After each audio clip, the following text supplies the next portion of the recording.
Shalom, puji Tuhan, kita kembali lagi ada di hari ini. Mari kita merenungkan firman Tuhan, kita berdoa. Terima kasih Tuhan buat hari baru yang Engkau rahmati. Kami kembali hendak melandasi dengan firman-Mu lagi. Hikmat pengertian dari Roh Kudus kiranya menjadi bagian kami. Haleluya. Amin. Firman Tuhan kita pada hari ini terambil dalam Yohanes 13 ayat 26. Jawab Yesus, dialah itu yang kepadanya aku akan memberikan roti sesudah aku mencelupkannya. Sesudah berkata demikian, ia mengambil roti, mencelupkannya dan memberikannya kepada Yudas, anak Simon Iskariot. Itulah firman Tuhan yang menjadi dasar renungan kita pada hari ini.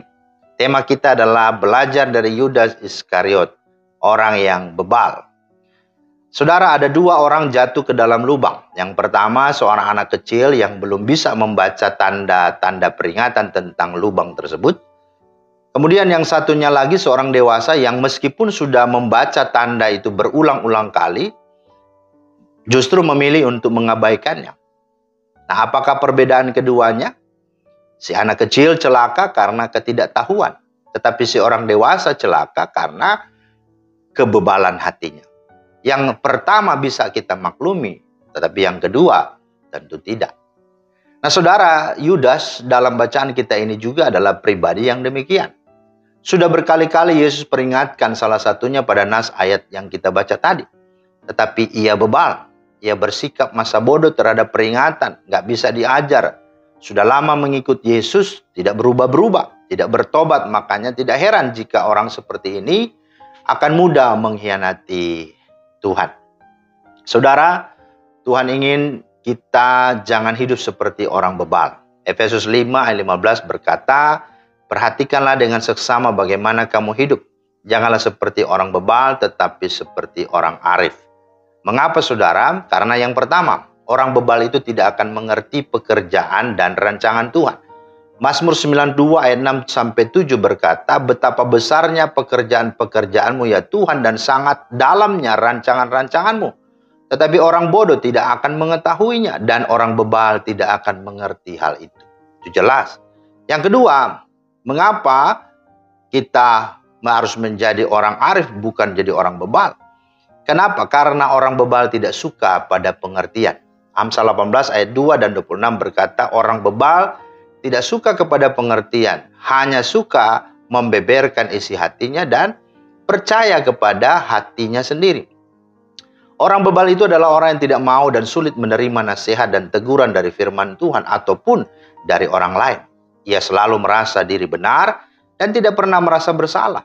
Karena itu ia mencari-cari alasan untuk selalu membenarkan dirinya sendiri dan merasa tidak perlu diajar dan digurui oleh siapapun. Ia selalu menganggap malah yang harus berubah itu orang lain, bukan dirinya. Ia tidak pernah melakukan introspeksi diri, dia tidak mau belajar dari pengalaman, sehingga berulang-ulang kali ia melakukan kesalahan yang sama. Tetapi anehnya pula, tidak pernah sadar-sadar atau pura-pura tidak sadar. Amsal 26 ayat 11 berkata, seperti anjing kembali ke muntahnya, demikianlah orang bebal yang mengulangi kebodohannya. Nah, hidup dalam kebebalan adalah pintu menuju kepada kehancuran hidup. Karena itu, yang ketiga adalah apa? Jauhilah orang bebal itu. Artinya janganlah kita bergaul dengan orang seperti ini. Amsal 14 ayat 7 berkata, jauhilah orang bebal karena pengetahuan tidak kau dapati dari bibirnya. Amsal 17 ayat 12 berkata, lebih baik berjumpa dengan beruang betina yang kehilangan anak daripada dengan orang bebal dengan kebodohannya. Jadi jelas itu sungguh menjadi peringatan supaya kita semakin selektif di dalam mencari atau berkomunitas agar kehidupan kita sungguh-sungguh baik. Tuhan memeteraikan firman-Nya dan memberkati kita semua.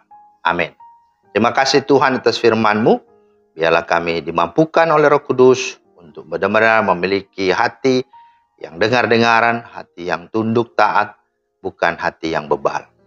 Dalam nama Tuhan Yesus kami berdoa. Amin. Demikianlah firman Tuhan hari ini. Selamat beraktivitas. Tuhan Yesus memberkati. Shalom.